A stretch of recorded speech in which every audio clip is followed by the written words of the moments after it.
Boa noite, pessoal. Dá 2 minutinhos só para o pessoal terminar de entrar e a gente já começa, tá?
Bom, vamos lá então.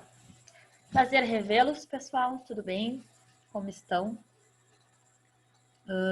Provavelmente vai ser a nossa última disciplina juntos. Eu vi ali no grupo que vocês têm mais 3, né? Nós, acho que controles e gestão só. Como as outras duas eu não ministro, essa vai ser a nossa última. Bom, vamos falar sobre manutenção mecânica, então. Os meus métodos vocês já conhecem, tá? Nós temos aula de hoje, 14/9, até o dia 25, são 10 aulas no total. Mesmo esquema das outras disciplinas, tá? Vou passando material para vocês lá para o grupo. Nossas aulas vão lá para o YouTube. O único diferencial dessa disciplina é que nós teremos prova online, tá? Vai ser, digamos que semipresencial, né?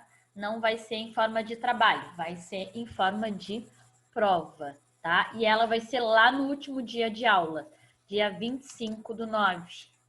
Então, por favor, vocês estão me escutando? Sim? Sim. Sim. Vai ser dia lá 25/9. Então, por favor, já anotem essa data aí. E ela vai começar às 19h10, tá? Eu vou abrir a sala às 19 horas. Deixa eu ver. Vou abrir a sala às 19 horas e às 19h10 começa a prova, tá? 19h10, 19h15. Isaías. Como vai ser presencial, tá? Como vai ser presencial, caso vocês não possam comparecer à prova, vocês falem comigo antes, ou se não falarem, vai ter que ser depois com o Rafael, com atestado, tudo direitinho, tá? Porque vai contar como as nossas provas presenciais em aula. Combinados? Essa disciplina, ela é basicamente teórica, né? Por isso que não é interessante a gente fazer trabalho, mas é uma disciplina legal, tá? A gente fala de alguns teoremas, a gente fala de alguns métodos, tá? Manutenção, ela tem várias frentes, né? Vai depender muito da situação, o que a gente vai utilizar como manutenção, vai depender muito do que eu estou analisando, né? O que eu estou produzindo, qual é a minha área. Então, não existe um método certo, um método errado, tá? Depende muito do que eu estou trabalhando. E vamos falar de alguns pontos mais práticos também. Manutenção específica de alguns componentes, aqueles mais comuns. Enrolamentos, tá? Em mancais, esses a gente vai falar de forma mais pontual, assim, tá? É tudo bem teórica. A prova é no mesmo estilo que vocês estão acostumados comigo, tá? Não quero definições prontas, quero que vocês descrevam o que vocês entenderam sobre aquele assunto em si, tá? Hoje nós vamos começar com uma introdução, vamos conversar um pouquinho só sobre alguns teoremas, da onde que surgiram, né? Alguns tipos de manutenção. E vamos falar um pouquinho também do por que se faz necessária a manutenção. Tudo se dá em função da tribologia, tá? É um assunto que não é muito comentado ainda. A bibliografia é recente, né? Quando a gente fala de equipamentos mecânicos, nós temos livros muito antigos. E quando a gente fala de tribologia, a bibliografia é toda muito recente, tá? Mas é interessante, porque é a partir dos princípios da tribologia que foram surgindo, né? Os métodos de manutenção, principalmente preventivos, né? Da área da mecânica. Por que a gente faz manutenção? Porque existe um desgaste natural, né, de componentes mecânicos. Ainda que feita a manutenção adequada, ainda que bem lubrificado, né, não tem como a gente não aconteça esse desgaste, né? E sempre se foi estudando, né, de uma forma mais grosseira, inicialmente, aquela manutenção corretiva, né? Deixa quebrar, depois a gente vê o que faz, depois a gente conserta. Foram vindo, então, posteriormente a manutenção preventiva, outras frentes, né? Depois também foi entendida a necessidade da lubrificação em várias áreas, né? Tem um estudo muito grande já de lubrificação. Podemos dizer que a gente está saturado já. Seleniderson, tá? Quanto ao estudo da lubrificação, tá, gente? Claro que vamos criando novos compósitos, novos lubrificantes de um fabricante para o outro, mas de algo inovador não tem muito que se criar. Já se foi inventado tudo, os diferentes materiais, os diferentes compósitos, tá? Não tem muito o que ser criado. Então a gente chegou num patamar, né, que a gente deixou aquele rendimento ao máximo daquela área, que é a parte de lubrificação, que é algo que comprovadamente, né, ajuda no desenvolvimento e no não desgaste dos equipamentos, né? Só que a gente não tem mais o que fazer na parte de lubrificação, a gente já tem, às vezes a gente não aplica, isso é diferente de não ter conhecimento, né? A gente vai ver que nem sempre toda manutenção preventiva é melhor, porque eu estou prevenindo ela. Não, tem áreas que não se faz necessário, tá? É gasto, tanto em equipamentos quanto humano, tempo, né? Fazer manutenção preventiva. Tem coisas que tem que ser corretiva mesmo. A gente tem que ter essa sensibilidade, tá? Mas naquelas que é possível prevenir, né? Não tem mais o que fazer na área da lubrificação. Por que a gente faz a lubrificação de equipamentos, né? Para diminuir o desgaste daquelas peças, né? Tá, se não tem mais o que estudar em lubrificação, a gente tem que estudar outro jeito, né, de prevenir esse desgaste. Foi aí que surgiu o estudo da tribologia, tá? Acho que desses assuntos iniciais era esse. Vou espelhar minha tela aqui para vocês para a gente começar o nosso assunto. Espera aí que tem alguém falando comigo no chat aqui. A voz para mim está atrasada. E, Natália, e a prova vai ser como que preenche e tira uma foto? Como Estou analisando ainda. Eu tinha pensado em uma coisa e hoje eu conversei com a professora a Alice. Alice não, a Viviane. Não. Até me esqueci o nome. Só um minutinho aqui. Alice, sim. Falei com a professora Alice, ela tem feito a prova também, me deu outras ideias, mas até o final da semana a gente conversa, tá? A gente tem 2 semanas sobre isso, aí eu dou um parecer para vocês.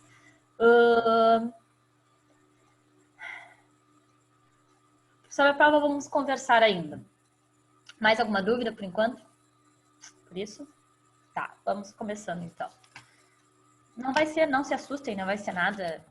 Vocês já fizeram prova presencialmente comigo, vai ser presencialmente com o computador, tá? Não se aflijam. Não vai ter nada de cálculo. Não tenho mais o que falar para vocês ficarem com medo, assim. Já gastei todos os meus argumentos. Vai ser tranquilo, gente. Vai ser tranquilo. Vou espelhar minha tela aqui para vocês para a gente conversar um pouco.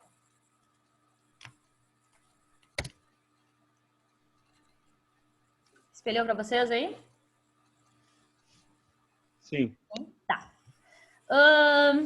Quanto ao material, tá, gente? Isso vocês já sabem, mas só para falar mais de novo, né? Aquela apostila que foi passada para vocês é a apostila oficial, né, da escola, do curso de mecânica da nossa disciplina aqui, tá? Mais uma vez, não vou usar a apostila tal quanto está lá, tá? Então, não precisam imprimir ela. Na verdade, vocês não precisam imprimir nenhum material, né? Eu vou mandar todos digital para vocês, só caso queiram. Mas, se vocês gostaram da área, querem ler adiante, quiserem imprimir, deixem para imprimir o material que eu vou mandando para vocês, tá? Tem coisas lá que eu achei muito enxuta, assim, que eu gostaria de conversar mais sobre. Tem outros assuntos que eu acho que já está saturado, que a gente pode passar mais rápido, só comentar, tá? Então, o material que eu vou apresentar para vocês é de várias áreas. Tem um pouco da apostila, tem um pouco de livros de tribologia, tem um pouco de livros de teoria, tem um pouco de outros livros de manutenção. Então, no final de cada aula, eu mando para vocês o que a gente viu nesta aula. Eu sei que dessa forma online aqui vocês vão perdendo material, porque a gente vai conversando ali, tá? Mas não se preocupe, todo dia no final da aula eu mando para vocês e no final da semana eu junto todos os arquivos e transformo em um único PDF, caso vocês queiram ter tudo em um único PDF, tá? Mas não vai ser apostila. São vários materiais separados que eu achei interessante a gente conversar, tá? O que eu separei hoje, deixa eu só aceitar. Tá. Assinando os nomes de vocês, quanto à chamada fica a mesma coisa, tá? Lá na nossa última disciplina, falei para vocês quanto à presença que eles estavam cobrando, segue a mesma coisa, tá? Só vou fechar a nossa tela aqui, porque eu já percebi que tem uma tendência de travar o vídeo, acho, porque a tela tá aberta, tá? Mas o nosso áudio continua aqui, qualquer coisa vocês vão me perguntando. E a gente segue. Vou ampliar um pouquinho aqui. Bom, para começar o assunto de manutenção, então, a gente precisa, antes de manutenção, falar um pouquinho de produção, tá? Porque é a produção, é o esforço ali para gerar um trabalho que causa o desgaste e se faz necessário, né? E se faz necessário, então, a manutenção. Nós já falamos sobre esses assuntos, é só para relembrar, tá? Nós falamos sobre essas teorias aqui. Deixa eu servir um matinho aqui, a gente segue conversando. Tá? Sobre a evolução das teorias, tá? Nenhuma teoria, hoje em dia, se fez desnecessária, tá? Hoje, na verdade, a gente faz um aproveitamento de várias teorias, né? Algumas são um pouco mais antigas, mais rígidas, né? A gente já não consegue mais botá-la em prática porque chega a ser um pouco desumano. Mas tem aspectos interessantes que a gente ainda usa, tá?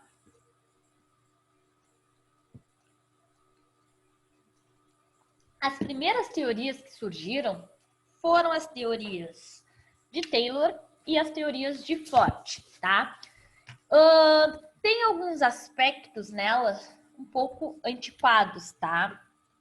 Mas elas foram de grande importância para a produção em massa. Antes de Taylor, antes de Ford, era tudo muito artesanal, não se tinha um processo, não se tinha um caminho a ser seguido que levasse a uma produção em massa com um elemento ou um componente final, né, de forma igual, tá? O que Taylor nos falou e o que Ford nos falou? Vocês lembram a diferença de Taylor e de Ford e o que eram os aspectos de produção de cada um?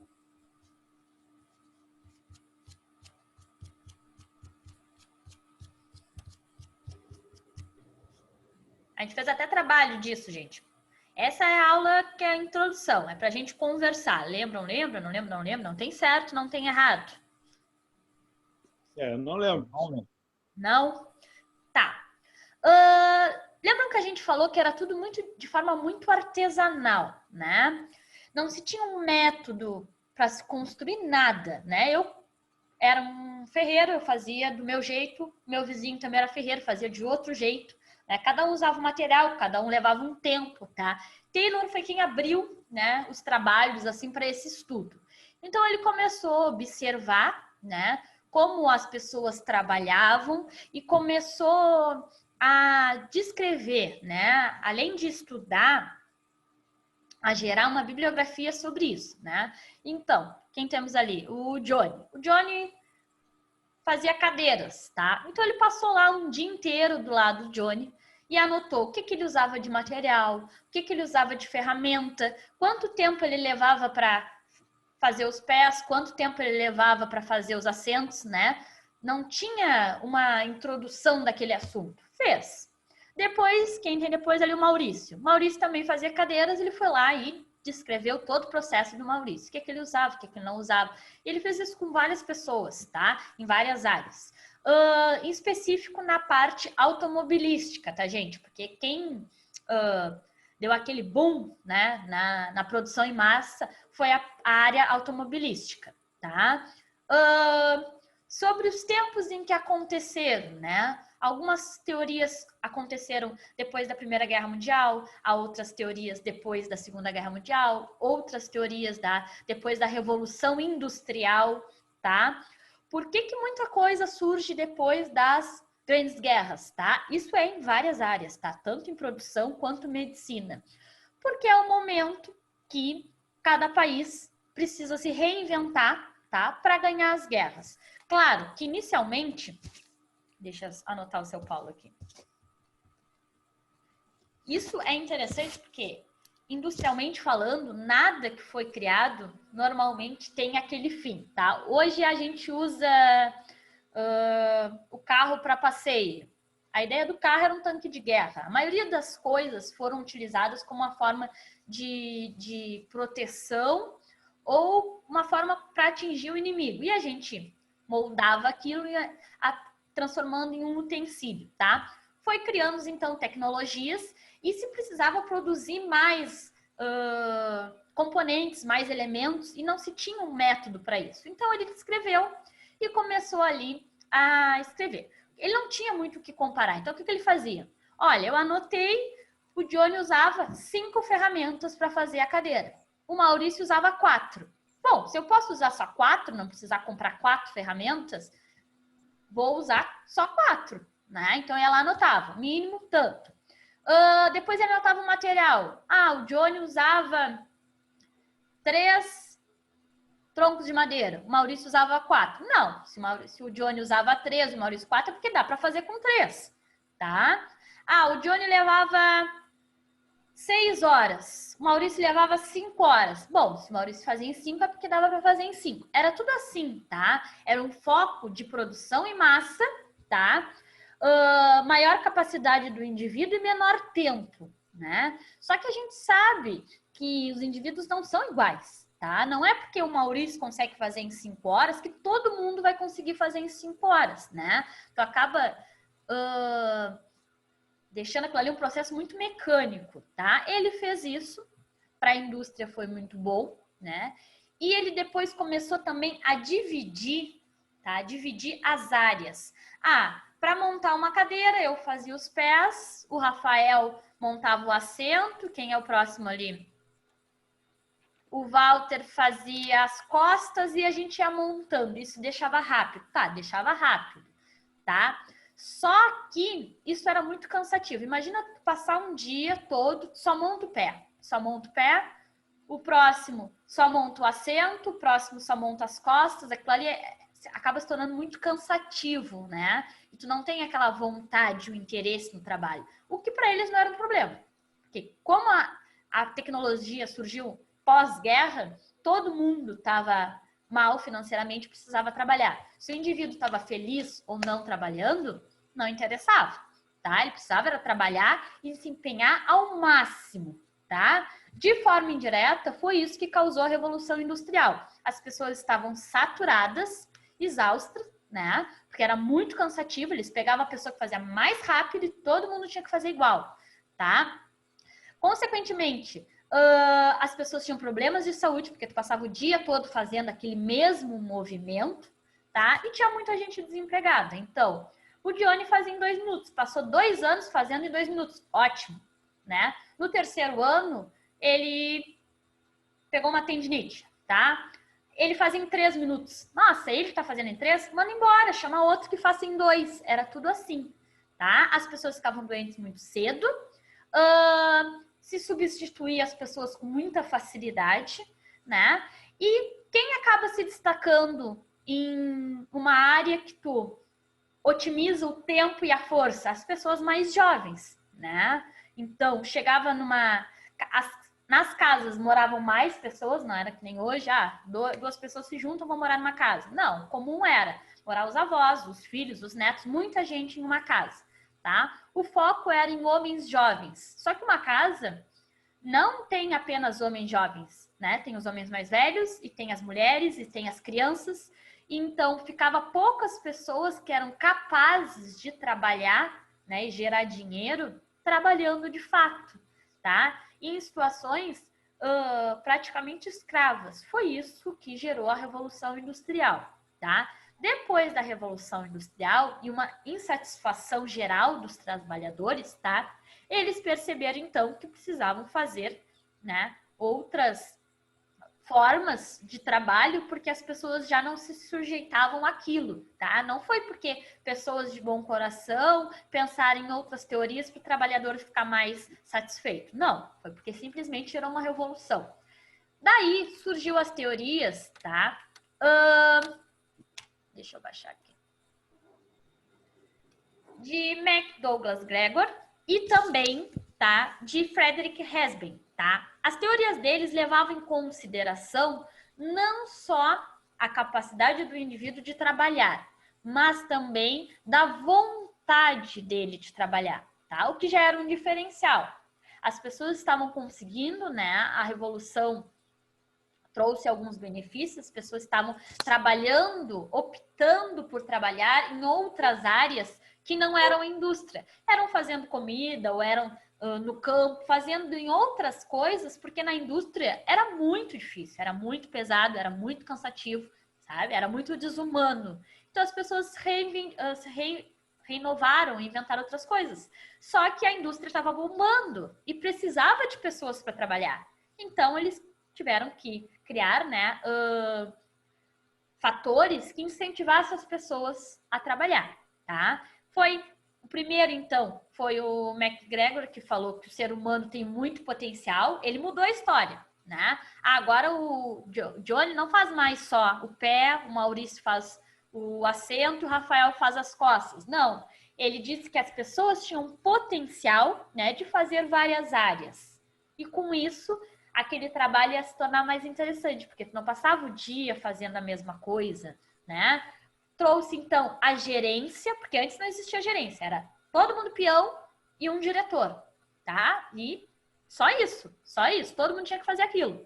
Se criou, então, a gerência. Era uma pessoa responsável por pequenos grupos, para ela incentivar, né? E também monitorar, porque agora Johnny não faz mais só uma coisa, ele faz várias, então ele está passível ao erro.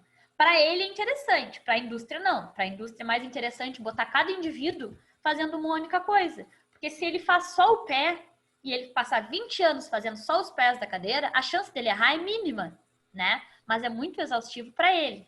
Então se criou a gerência, se criou a coordenação, né? E essa organização que nós temos hoje.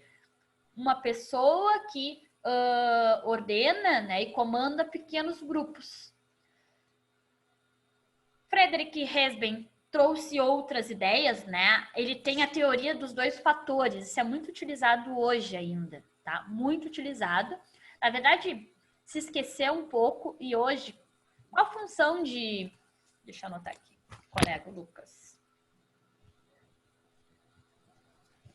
Hoje, com a situação mundial que está se criando, né? Está surgindo de novo essas teorias, está em alta, porque as pessoas estão procurando coisas para motivarem os seus funcionários. E ele criou uma bibliografia bem interessante sobre isso. Ele criou a teoria dos 2 fatores, tá? O que é os 2 fatores que ele fala? São os motivacionais e os higiênicos, tá? Os motivacionais são aqueles que agradam o indivíduo. E os higiênicos são aqueles que desagradam, mas ele precisa, tá? Higiênicos falando, não é o que a palavra diz em si, mas é o que mantém a higiene da pessoa, é o salário está dentro da higiene, tá? As condições de trabalho, se o ambiente é agradável, é isso que ele fala como higiene, tá? É isso que tu faz, é um desses fatores que tu cria para manter o teu funcionário, tá? Um ambiente agradável, daqui a pouco com uma pequena área de lazer para ele passar o intervalo, uma sala com TV, essas coisas assim, tá? E os motivacionais são aqueles fatores extras que começou a surgir depois, tipo divisão de lucros no final do ano, né? Para quem tem uma produtividade maior, algum benefício, esse tipo de coisa, tá? E voltou agora essa teoria com tudo, porque a gente precisa que os funcionários hoje, né, não, como o dinheiro ficou escasso na indústria, tu não pode contratar um monte de gente. Tu tem que motivacionar os teus funcionários, né, a produzirem mais ou a trabalharem menores. Então, um pouco voltou essa teoria por causa disso, tá? Trouxe essas teorias também. A de Frederick Hesben, além desses dois fatores, né, tem a função do incentivo. E hoje o que a gente tem é uma mistura. A gente precisa de uma mistura de produção, né, com incentivo. Se a gente só incentivar o funcionário, né, se a gente só beneficiar ele, a gente sabe que não rende, principalmente no Brasil, né? Por exemplo, eu for lá na área que o Maurício trabalha. Se não tiver ninguém fiscalizando, Maurício, ninguém fiscalizando, mas todo final da semana aparece alguém lá para entregar um doce para todos os funcionários. Só o incentivo faz o trabalho andar? Hein? Só incentivo? Só o incentivo. Ah, não. Não, né? Todo final da semana ou final do mês a empresa dá um benefício, né? O incentivo normalmente é financeiro, que nos agrada, né? Mas se for só incentivo e não tiver fiscalização, o trabalho também não rende. Na verdade, é uma mistura Tem que ter. Além Tem que ter fiscalização, né? De uma gerência, de alguém fiscalizando, de alguém também incomodando, tá? Porque é do ser humano, né? Ele trabalha porque ele precisa. Por mais que a gente goste do que a gente faça, né? A gente trabalha porque a gente precisa, né? Eu gosto do que eu faço. Mas se alguém me dissesse assim, olha, ganhasse 50 milhões na loteria, não precisa mais trabalhar. Eu falo, não, peraí que eu vou montar aula aqui. Não, talvez eu fosse fazer outras coisas com essa área, né, de forma mais humana, assim.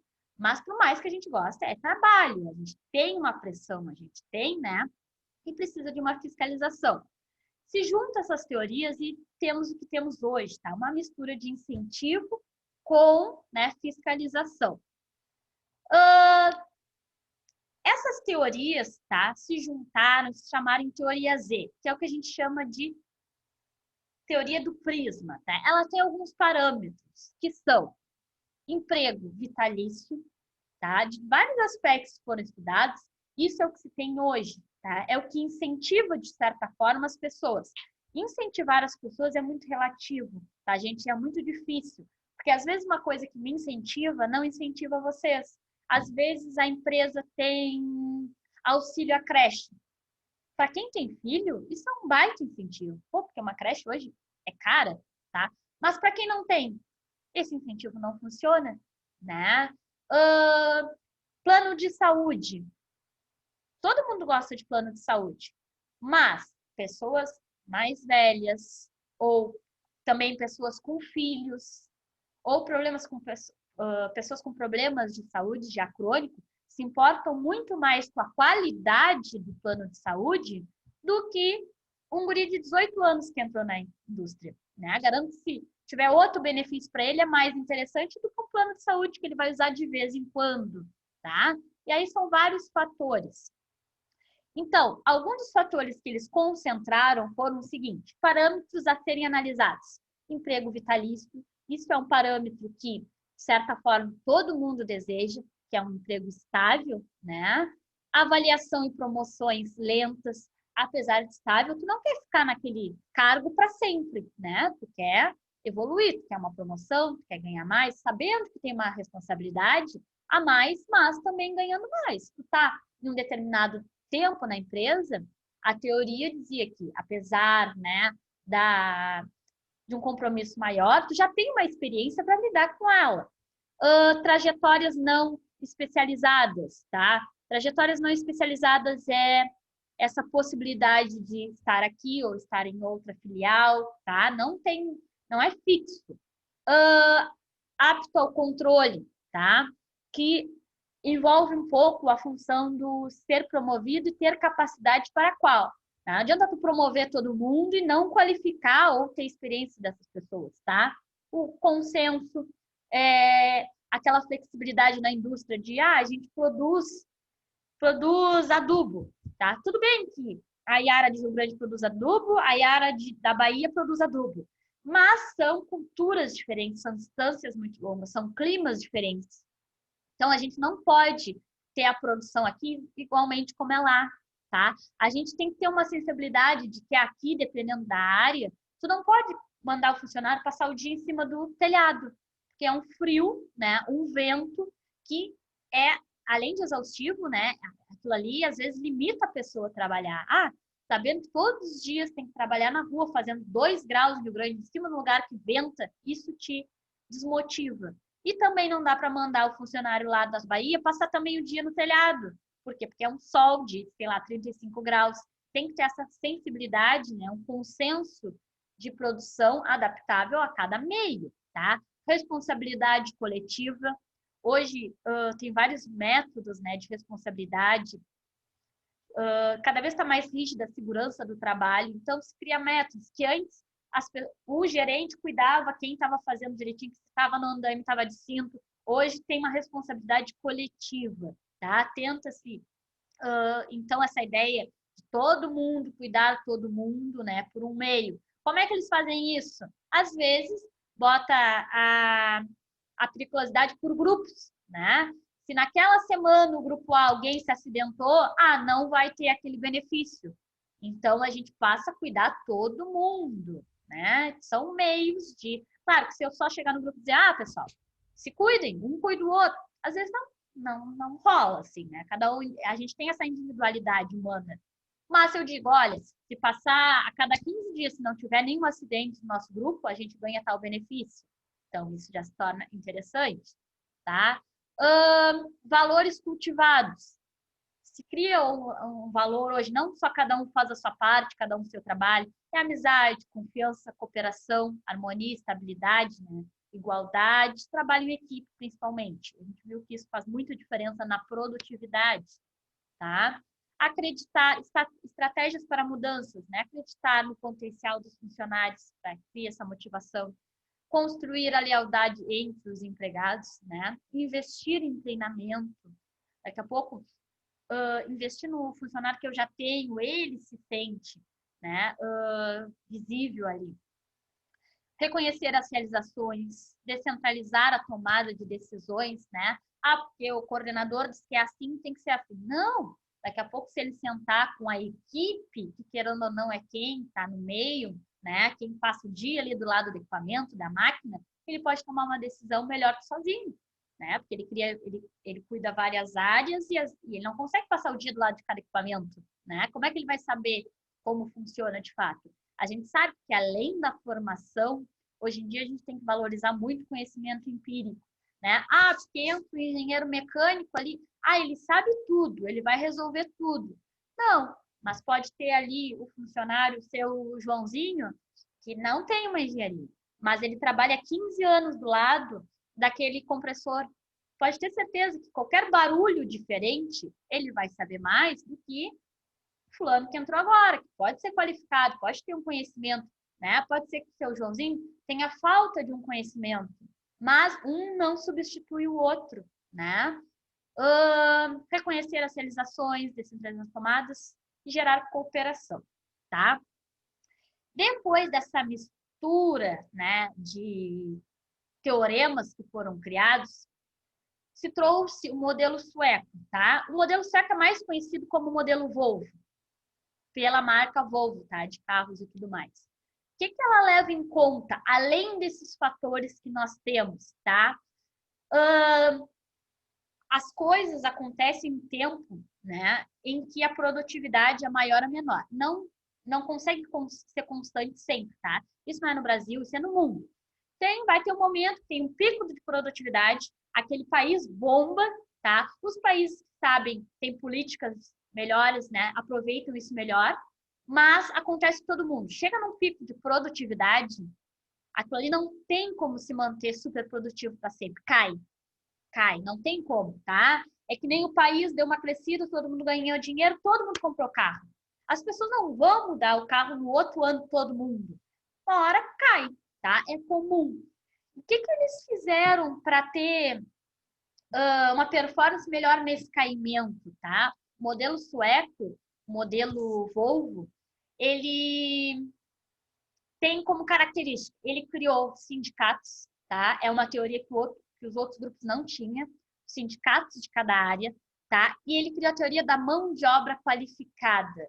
Ele supervaloriza aquele funcionário que tem mão de obra, porque ele tem como perfil, né, a experiência da produção pelo trabalhador, tá? A trabalhos específicos, né? Quando o país tá bombando, todo mundo tem dinheiro, todo mundo compra, tá? Mas a verdade é que os super ricos vão ser sempre super ricos. Então, quando cai e todo mundo fica com a grana curta, normalmente quem tem muito dinheiro mantém com muito dinheiro. E eles não compram os carros que nós compramos, tá? Aquele que sai de fábrica, todo mundo compra igual. Não, ele compra um carro diferente, ele compra uma casa específica, ele compra um iate com tal coisa, tudo muito específico. E a Volvo aproveitou isso. Então, quando ele produz em massa, mas quando cai, ele foca naquelas pessoas que não tiveram queda no rendimento. Então, vem ali o Johnny e diz, olha, lá na Volvo, o carro A, você só tem vermelho, mas eu quero ele azul. Não tem problema. A gente vai fazer ele azul, tal como ele quer. Se tu chegar na maioria das marcas hoje de carro, eu quero esse carro na cor amarelo. Não, olha, o modelo é branco e preto, ou se quiser extra, vermelho, cinza. Tu não pode escolher. A Volvo não, diz que o cliente pode escolher como ele quiser. Se ele não tem a cor, ele vai dar um jeito de achar a cor, de fazer como ele quer. Focando nessas pessoas que querem produtos específicos, tá? Então, quando não tem foco em produção, tem o foco nessas pessoas e se mantém sempre no trabalho, tá? Por isso que ela foca nos funcionários com mão de obra qualificada. Por quê? Se eu fiz toda a minha vida carros brancos, né? Quando chegar um carro azul, eu me assusto. Mas o Johnny não. Tô pegando o Johnny para Cristo porque foi a primeira tela que aparece depois de mim, tá? Tá? Mas o Johnny não. Além de passar toda a vida fazendo carro branco, ele estudou, ele viu como é que fazia o carro azul, ele pensou o que podia ser diferente, tá? Então é um destaque, eles valorizam esse profissional. É uma tendência muito forte também, tá? Principalmente nesses momentos de agora. O Brasil vai passar por uma crise financeira muito grande, tá? E é uma tendência também. Atualmente, nós temos um conflito de teorias, né? A gente precisa utilizar um pouco de cada teoria, depende muito do que eu produzo, depende muito do que eu faço, né? Mas são teorias que se regem até hoje e tem um aproveitamento de cada uma ali, visto do ponto de vista da produção, tá? Falamos um pouquinho sobre teorias de produção. Vamos entrar no assunto de tribologia, tá? Que é a origem da manutenção, é por ela que se faz necessário o estudo da manutenção, tá? Vou servir um chimazinho que eu já falei bastante e voltamos. Alguma dúvida, algum comentário sobre as teorias, gente? Agora não, professora. Então tá. Pareço aquelas reuniões do RH?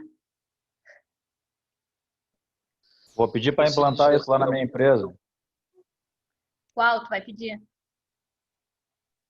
Ah, essas teorias aí tem bastante boa pro peão. Eu vou pedir para implantá-la tudo lá no Tecom lá. Manda lá, manda fazer. Claro que a gente vê de forma muito enxuta, né? Mas tem muitos livros, muita bibliografia de cada teoria. E elas trazem índices, né, muito significativos na produção. Aplica uma teoria. Isso não é uma melhor ou outra pior, tá, gente? Produção de carro. Aplica uma, funciona. Aplica outra, o rendimento cai a produção. Na produção de panelas. A que não funcionou com carro, funciona nas panelas. Por isso que cada área é muito específica, né? Não tem uma teoria certa e uma errada. E se vocês pesquisarem, tiverem a curiosidade, tá? Eu gosto de tal marca, grandes marcas. Pesquisem. Qual é a teoria de produção dessa marca que vocês gostam? É muito provável que, se vocês encontrarem um histórico ali, né, vai dizer que do ano tal ao ano tal, eles tinham essa frente, depois passaram a tomar outra frente. Claro que não vai vir escrito, né? A gente usava Taylor, depois a gente usava Ford, mas é fácil achar o histórico das empresas. Ah, eles tinham essa visão, nananã, depois do ano tal mudou para outra visão, seja por uma rigidez maior ou uma rigidez menor, tá? Mas acontecia justamente por quedas, né, de produção, e não era por culpa dos funcionários ou do nada, é pelo momento em que o país está. Quando, isso é triste, mas é verdade, né? Quando o país está mal financeiramente, as empresas aplicam, né, teorias um pouquinho mais rígidas, aumenta a produção, porque as pessoas têm um receio, né? Conseguem exigir um pouco mais, porque as pessoas têm receio da perda daquele emprego. Quando o país está estourando, né, tem emprego para tudo que é lado, as pessoas não admitem qualquer coisa. E às vezes não é nem admitir, a empresa B está me convidando para participar, mas tem tal benefício a mais. Às vezes o funcionário, né, leva em consideração, às vezes tem apego à empresa, às vezes não tem, então são artifícios, né, são jogados. Mas falando das teorias, vamos falar das tribologias. Então, tribologia, gente, o que é tribologia? É a ciência, então, que estuda os fenômenos relacionados ao atrito, ao desgaste e à lubrificação, tá? O que é atrito em si? Quando duas partes estão em contato, existirá uma resistência ao movimento relativo entre as partes, né? Para que esse movimento relativo aconteça, é preciso exercer sobre uma dessas partes uma força superior à força de atrito. A força de atrito, então, é o somatório das forças de adesão, devido à atração molecular, né, das superfícies, e da força mecânica necessária para vencer as interferências entre as rugosidades das partes, tá? Toda e qualquer superfície tem uma rugosidade, né? Claro, se eu pegar uma madeira, é nítido a rugosidade, a gente consegue ver, né? Se a gente pegar um vidro, a gente a olho nu não enxerga a rugosidade. Para nós parece liso, parece polido. Só que se a gente tiver um microscópio, né, de alta qualidade, a gente vê toda a superfície tem uma rugosidade, tá? Essas superfícies estão em contato se eu preciso vencer esse atrito, tá? Leis de Newton, basicão, já vimos, tá? Se eu quero movimentar uma cadeira, eu tenho que exercer uma força que eu venço o atrito. É mais difícil começar o movimento do que continuar, né? Depois que eu estou empurrando é tranquilo. Primeiro, o mais difícil é tirar do chão, tá? E o atrito depende também do meio, né? Se eu tenho uma caixa com 100 quilos aqui no chão, provavelmente vocês vão conseguir movimentá-la no chão. Agora, se eu boto essa caixa dentro da piscina, fica mais pesado, o atrito é maior na água do que no ar, tá? Então, é vencendo esse atrito que eu consigo, então, movimento do elemento. E mecanicamente falando, né, a indústria mecânica são equipamentos com movimentos relativos entre si, tá? Então, estou sempre brigando com o atrito.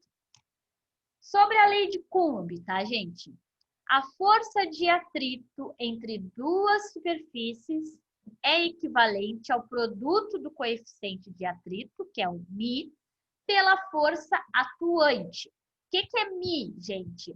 É o coeficiente de atrito do ambiente. Cada meio tem um Mi. Água tem um Mi, ar tem um Mi. Se eu botar dentro de um óleo, o óleo tem um Mi, tá? Então, são equivalentes.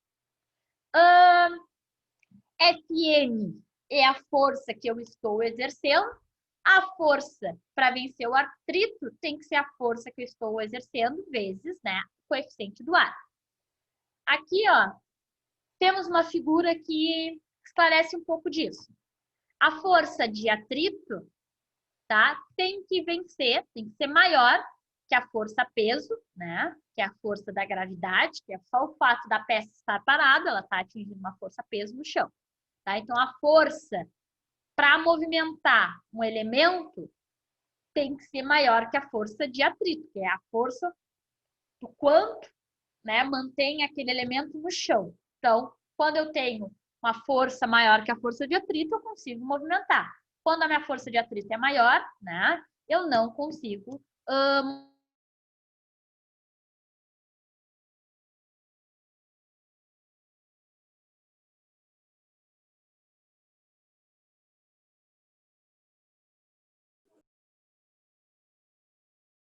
Silenciou aí, não?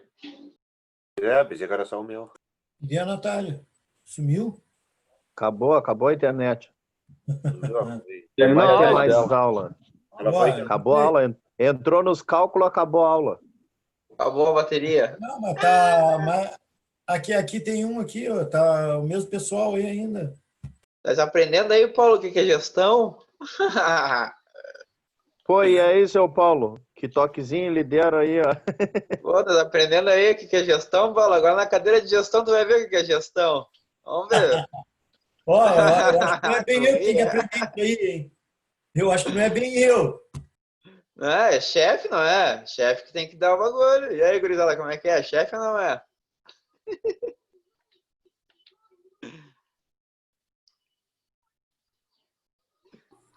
áudio. Áudio? Estamos escutando? Eu acho que estou ouvindo só o áudio. Claro.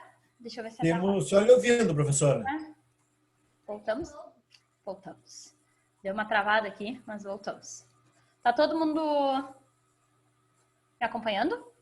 Sim, mas só foto não. Tá. Não, a telinha eu fechei aqui para eu ir movimentando o PDF. Mas o áudio ok. voltou normal, não tá travando?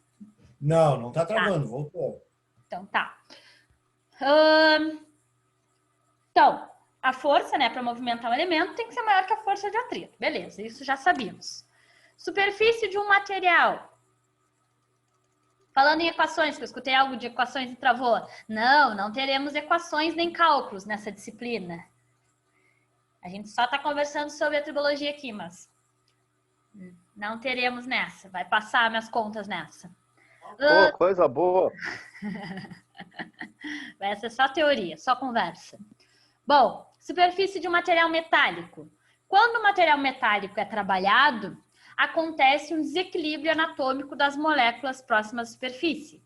Essas moléculas reagem com gases e água e formam camadas de óxido, tá? Então, o acabamento superficial das minhas peças é um fator importantíssimo para o desgaste, para o atrito. Quanto melhor, né, o acabamento superficial dos meus elementos que estão em movimento entre si, menor será o meu desgaste, porque eu tenho menos atrito, tá? Quando existe um contato seco, tá? O que é o contato seco tribologicamente falando? É quando eu não tenho nenhum tipo de lubrificante entre as minhas superfícies, tá? Essa é uma imagem que mostra duas superfícies em contato entre si. Claro que isso daqui é uma microimagem, tá, gente? Se vocês olharem a peça, ela parece lisa. Isso daqui é uma imagem, é um desenho, né? Mas seria de uma imagem microscópica. Não existe peças 100% lisas, tá? Sempre vai ter aqui a rugosidade de cada uma. Então, o atrito basicamente se dá pelo contato, né, dos picos entre as superfícies. Quando não tem nenhum tipo de lubrificante, a gente chama de contato seco, tá? Entre duas superfícies, as moléculas próximas às superfícies de um metal reagem com as moléculas próximas à superfície do outro metal, tá? compondo assim a força de adesão entre as duas superfícies. A área de contato será influenciada pelas características da peça, como o perfil. Por isso que eu falo, quanto mais polido, né, quanto melhor for o acabamento superficial de uma peça, menos picos ela vai ter. Então, menor vai ser esse contato aqui, ó.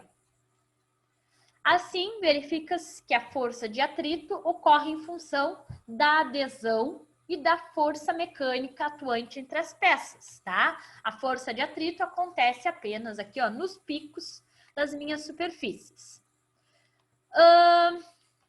Se a força de adesão provocada pela atração molecular entre as superfícies, quanto maior a área de contato entre os metais, maior será a adesão entre eles.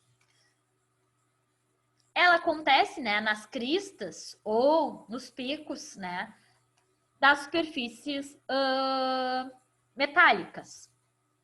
Além do impacto, eu tenho a fratura e a adesão, tá? Isso causa um acabamento superficial ruim na minha peça. Quando um vale bate no outro, pode acontecer só a conformação, mas também pode acontecer a fratura. A fratura pode levar à adesão, que é quando parte de um elemento cola no outro elemento, e aí passa a ser arrastado, tá? Então, eu tenho um atrito maior ainda. É como se eu tivesse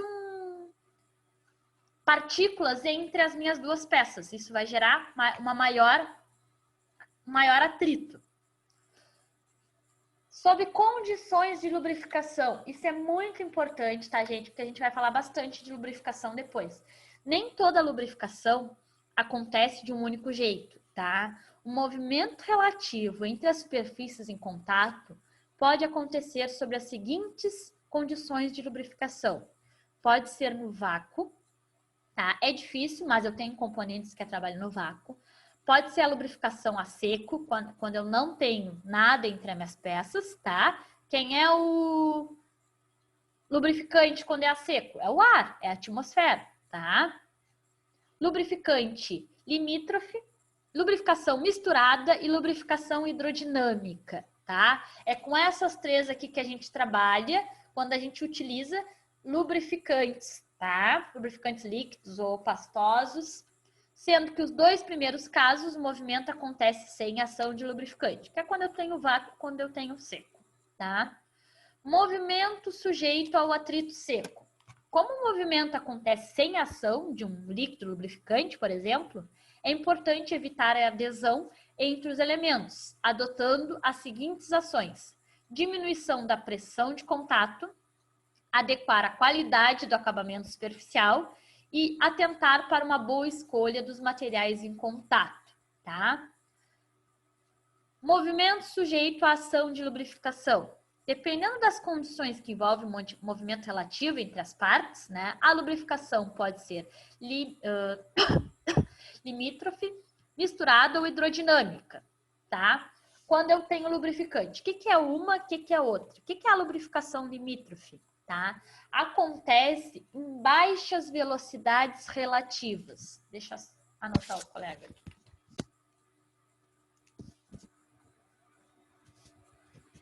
Tá? É quando eu tenho uma velocidade entre as superfícies baixas, tá? Entre superfícies paralelas ou quando sujeitas a cargas não muito elevadas, onde não há formação de pressão hidrodinâmica do lubrificante. Nesse caso, acontece o contato entre as rugosidades do metal, provocando sua deformação e ruptura durante o movimento, tá? Apresenta-se aonde esse tipo de lubrificante? Em guias, em barramentos, em juntas.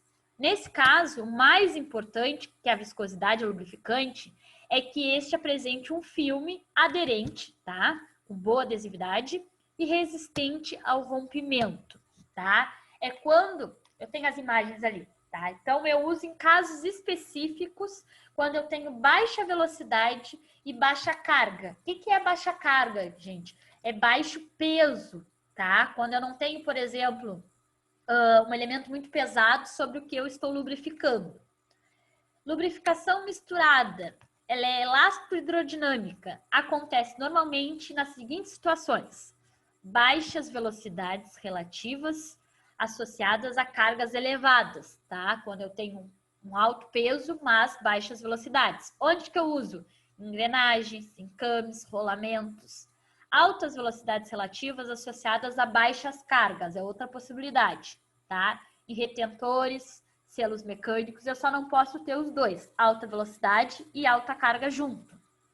Acontece a formação de baixa pressão hidrodinâmica do lubrificante. Mas um rolamento pode ter os dois, né? Oi? Um rolamento não pode ter as duas? Não. Alta carga e velocidade? Não. Quando eu estou usando lubrificação misturada, não. Ah, tá. Acontece a formação de baixa pressão hidrodinâmica no lubrificante, diminuindo o contato entre as rugosidades dos materiais em movimento, tá? Provocando a deformação das mesmas. Observações. Em engrenagem, apesar das velocidades serem altas, a velocidade relativa entre as superfícies dos dentes é muito baixa, tá? Então, o movimento do eixo tem uma velocidade alta, mas o movimento entre as engrenagens, entre os dentes, não é alta. Lubrificação hidrodinâmica, tá? Nesse caso, acontece a separação completa,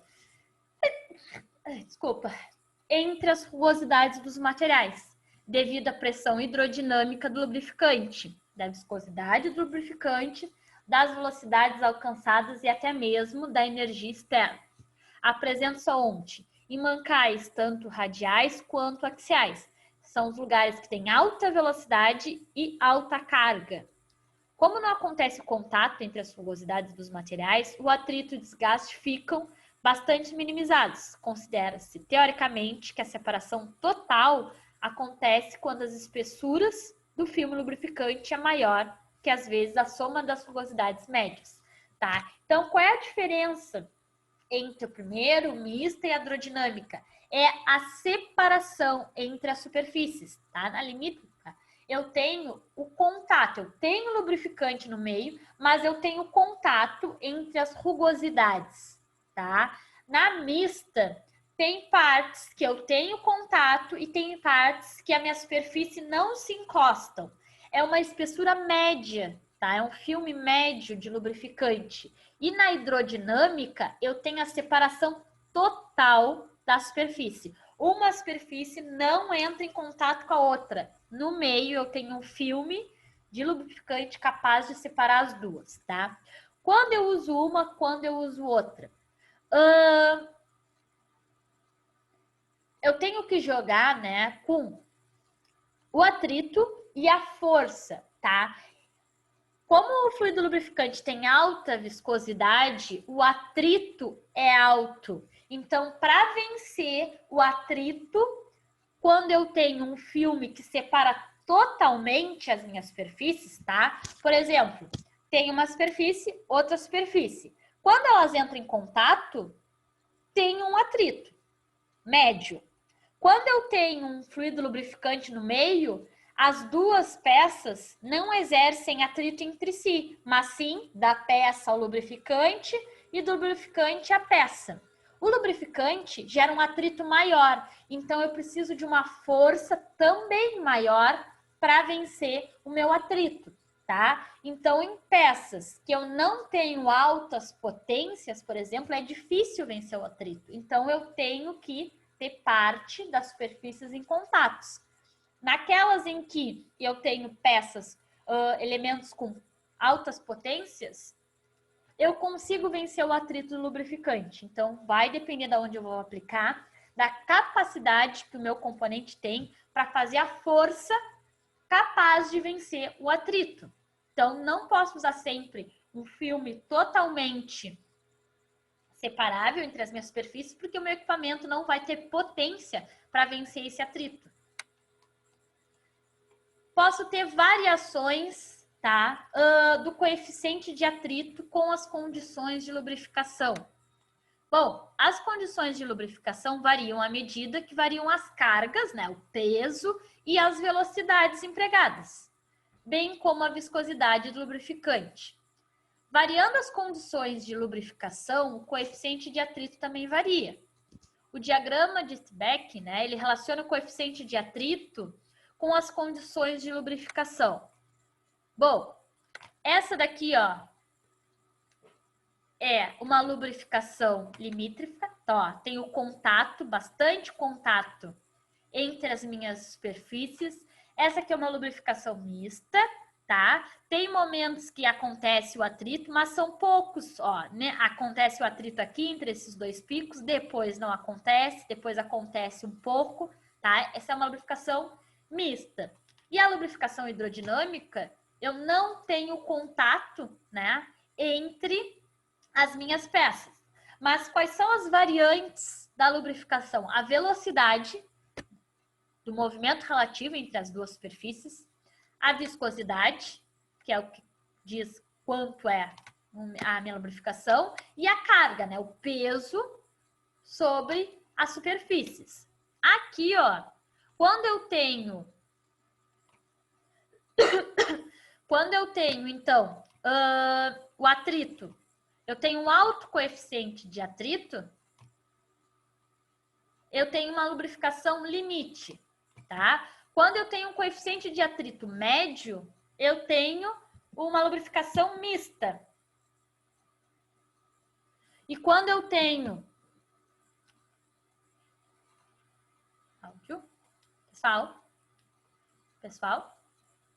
Tá dando uma travada, mas tá... Estamos voltando aqui, tá? Posso ter uma lubrificação misturada com um médio coeficiente de atrito ou uma lubrificação hidrodinâmica com um baixo coeficiente de atrito, tá? Eu não posso ter uma lubrificação hidrodinâmica, que é aquela completamente separada, com alto coeficiente de atrito. Senão meu elemento vai ter que fazer uma força muito grande para vencer, né, a força de atrito. Então, não é porque aquele meu lubrificante tem um maior coeficiente de atrito com o outro que ele é melhor. Depende da onde eu vou empregar, tá? E depende do tipo de lubrificação que eu estou fazendo. Se ela é no limite, que é quando acontece o atrito, eu procuro usar lubrificantes com um coeficiente de atrito maior.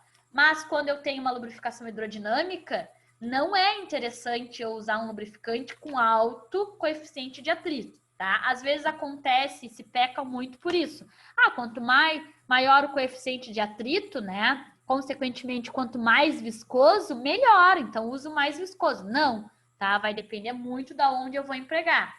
Pode acontecer de eu usar um lubrificante com coeficiente de atrito tão alto que o meu componente não consegue vencer essa força. Acaba aquecendo, tá?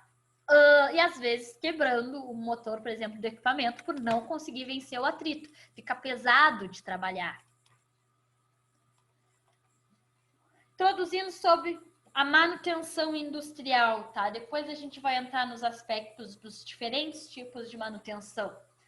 Mas não basta ter uma empresa, ter máquinas modernas, né? Planos de expansão, mercado cativo, tecnologia de ponta, produtos de qualidade, preços, tá? Ótimos funcionários, se ela não contar com um eficiente programa de manutenção. A manutenção mecânica é a alma dos setores produtivos, tá? Ela pode ser um fator significativo, principalmente na parte financeira, tá? Então, se eu não tiver uma boa área de manutenção adequada, eu posso ter gastos muito elevados e acabo deixando o produto final com um preço pouco competitivo. Isso influencia diretamente nos ganhos da minha empresa. Bom, cumprir os cronogramas de fabricação é importante, obter produtos de qualidade, diminuir os custos de produção, tá? Que é diretamente ligado aos custos de manutenção, aumentar a competitividade, manter a fidelidade dos clientes, conquistar novos clientes, reduzir as perdas de matéria-prima e energia, tá? Que está também ligado à manutenção, competir em igualdade de condições no mercado interno e externo, tá? Então, com a globalização da economia, a busca da qualidade total em serviços, produtos e gerenciamento ambiental passou a ser uma meta, tá? Imagine que se o fabricante de rolamentos e que tenha concorrentes no mercado para que venha manter os seus clientes e conquistar outros, precisa tirar o máximo, né, o rendimento das suas máquinas, para oferecer rolamentos com 0 defeitos e principalmente com preços competitivos, né? Para isso, deverá então se estabelecer um rigoroso cronograma de fabricação e de entrega dos seus rolamentos. Isso exige uma manutenção, tá, muito rigorosa. Se não tiver um bom programa de manutenção, provavelmente vai ter vários prejuízos, né? Porque as máquinas com defeitos ou com danos causarão diminuição ou interrupção da produção, atraso nas entregas, perdas financeiras, aumento nos custos, rolamentos com possibilidade de apresentar defeitos, tá? Insatisfação dos clientes e, consequentemente, perda do mercado. Para evitar esse colapso, então, da empresa, deve-se definir um cronograma, né, de manutenção. Sobre a manutenção, embora desperdiçada, né, despercebida, sempre existiu, mesmo nas épocas mais remotas. Começou a ser conhecida com o nome de manutenção, né, lá por volta de século XVI, justamente com o surgimento do relógio mecânico. Foi um dos primeiros elementos mecânicos que surgiram. Tomou, então, um corpo, como nós falamos na Revolução Industrial, que é quando se viu a necessidade, né, da produção em massa. Em suma, nos últimos anos, ela teve um enfoque maior e a complexidade dela se dá em 3 aspectos. Se dá na ação do homem, na ação da máquina e no tipo de serviço, tá? Ela tem conceitos e objetivos, que são os seguintes. Podem atender manutenção como conjunto de cuidados e técnicas indispensáveis, né, ao funcionamento regular e permanente da máquina, equipamentos, ferramentas e instalações. Estes cuidados envolvem a conservação, a adequação, a restauração, a substituição e a prevenção.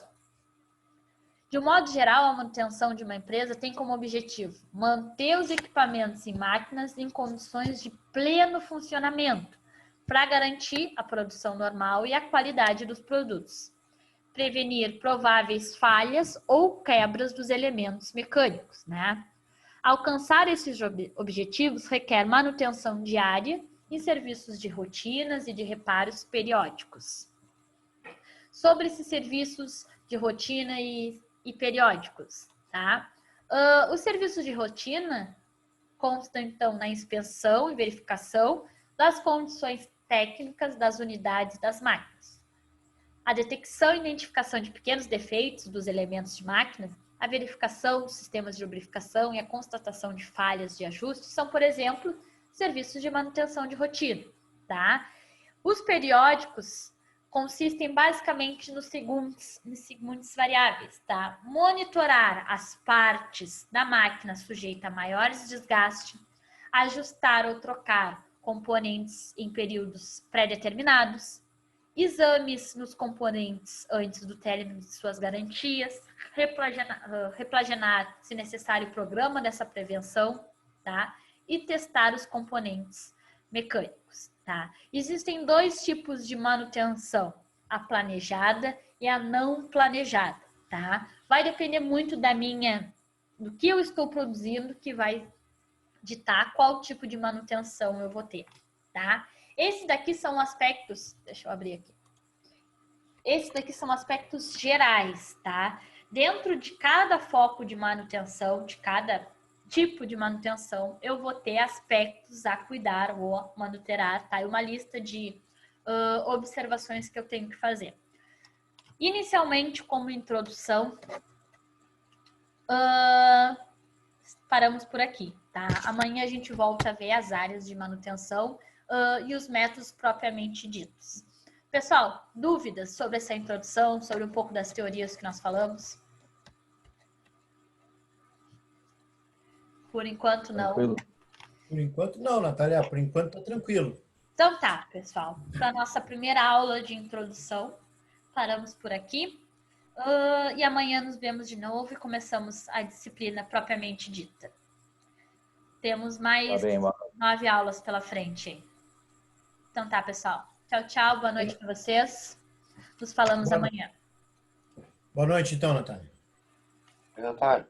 Boa noite, pessoal. Oi, gatinha! Tem um participante a mais na nossa aula ali. Natália. Oi.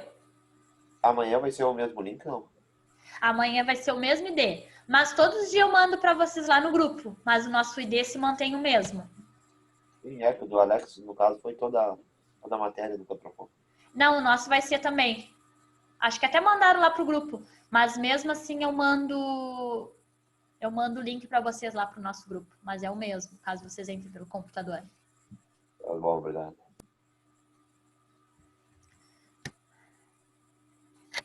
Vai participar da aula amanhã? Tá com o áudio desligado. Tu vai vir ver a minha aula amanhã? Vai ver a aula dela amanhã? Fala. Vai? Ah, muito obrigada.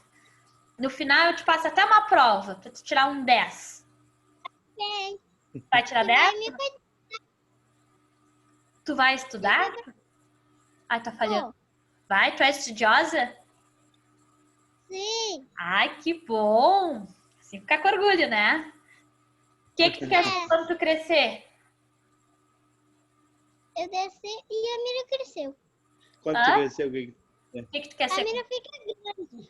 que quer ficar Quer grande? ficar grande? Ah, tá bom. Tá bom. Bom começo já.